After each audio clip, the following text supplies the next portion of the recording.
Bonjour, nous sommes aujourd'hui réunis pour vous présenter comment réaliser une soudure de fibre optique à l'aide des dernières générations de soudeuses Sumitomo, la T72C, qui présente donc un alignement cœur à cœur 3 axes, un double four et une autonomie de batterie pouvant aller jusqu'à 300 soudures.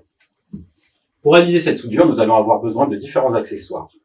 Donc, une pince à dénuder Triol, des lingettes non pelucheuses, un dispenseur d'alcool intégrant de l'alcool isopropylique, bien entendu un câble fibre optique dont nous avons issu les fibres de dernière génération, les fibres G657, des protections d'épissure thermorétractables, aussi appelées Smooth, et on va vous présenter deux modèles de cliveuses de la gamme de Sumitomo, une cliveuse manuelle, la FC6 RS-C, et une cliveuse automatique, la FC8 RF.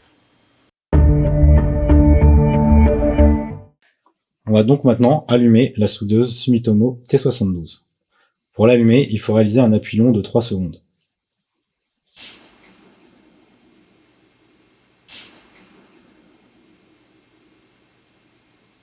La première chose à faire, c'est de régler le programme de soudure et le programme de chauffe.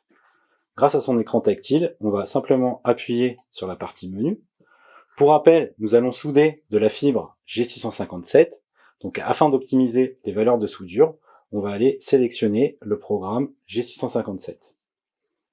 Donc, vous avez accès à tous les menus pour souder tous les types de fibres du marché, monomode, multimode.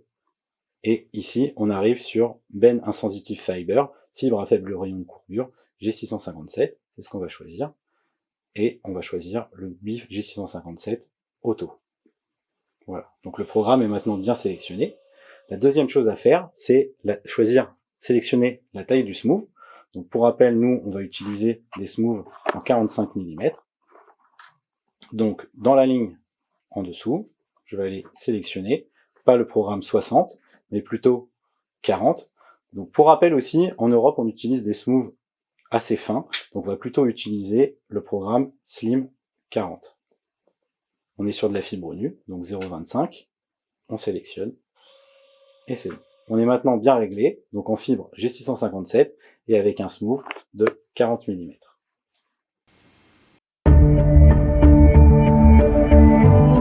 Pour préparer le test de l'arc, la première étape est de dénuder la fibre sur environ 3 cm.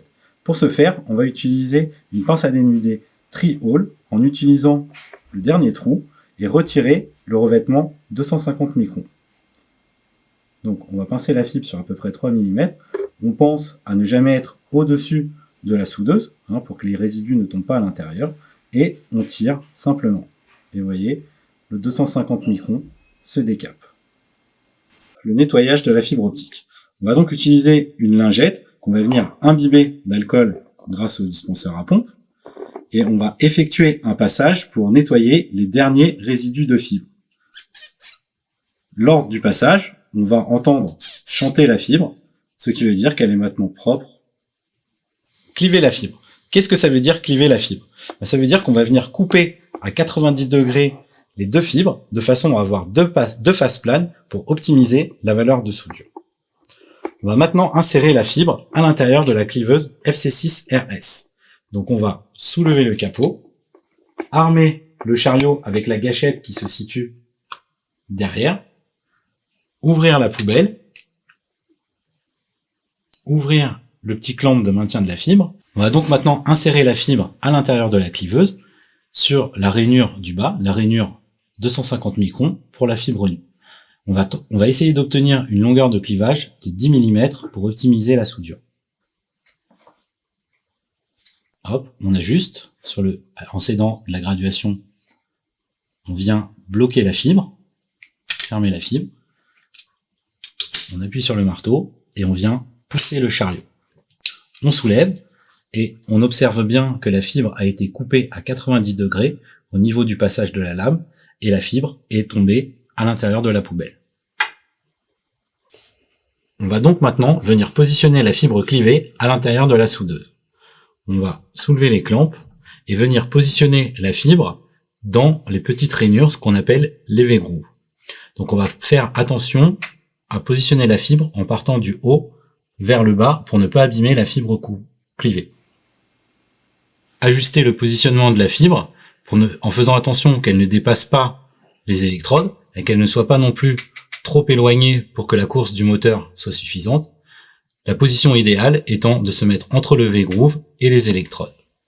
Une fois bien positionné, fermez le clamp pour maintenir la fibre.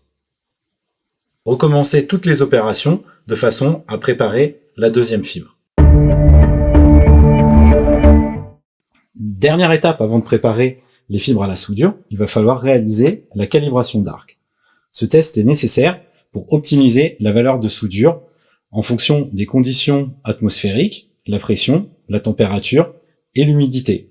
Ça va permettre aussi de bien calibrer en fonction du type de fibre et aussi pour bien calculer le vieillissement des électrodes. Et le test de l'arc va pouvoir commencer. Donc les fibres se rapprochent, on a un arc de pré-nettoyage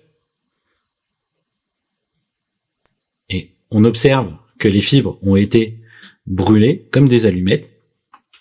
Une fois le test de l'arc réalisé, on va maintenant pouvoir passer à la soudure et préparer les fibres.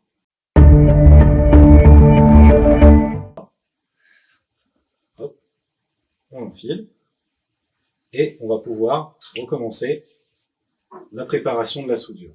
Donc c'est-à-dire dénuder la fibre, nettoyer la fibre et ensuite cliver. Donc pour cette opération, on va utiliser l'autre cliveuse de Sumitomo, la FCC8, qui se tient manuellement et qui est automatique. Armez le chariot, positionnez la fibre à 10 mm dans la rainure du bas comme tout à l'heure, puis appuyez pour cliver la fibre. Clivez et insérez dans la soudeuse, fermez le capot et la soudure va démarrer en automatique. Donc la soudure réalise un premier arc de pré-nettoyage, vérifie la qualité des coupes, fait l'alignement pour réaliser la soudure. La soudure est maintenant terminée.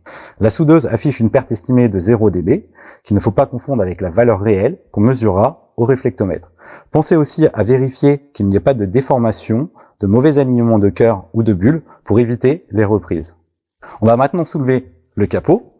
La soudeuse va effectuer un test en traction pour vérifier la qualité de la soudure. En cas de casse, n'hésitez pas à refaire une calibration d'arc. On va maintenant rétreindre le smooth à l'intérieur du four. Donc on va remonter le smooth, libérer les fibres, venir centrer le smooth au niveau du point de fusion, ouvrir le capot, tendre les fibres de façon à fermer le capot, le four démarrant en automatique, et on peut suivre la progression de chauffe à l'écran. Une fois que vous entendez le bip, le rétrain du smooth est terminé.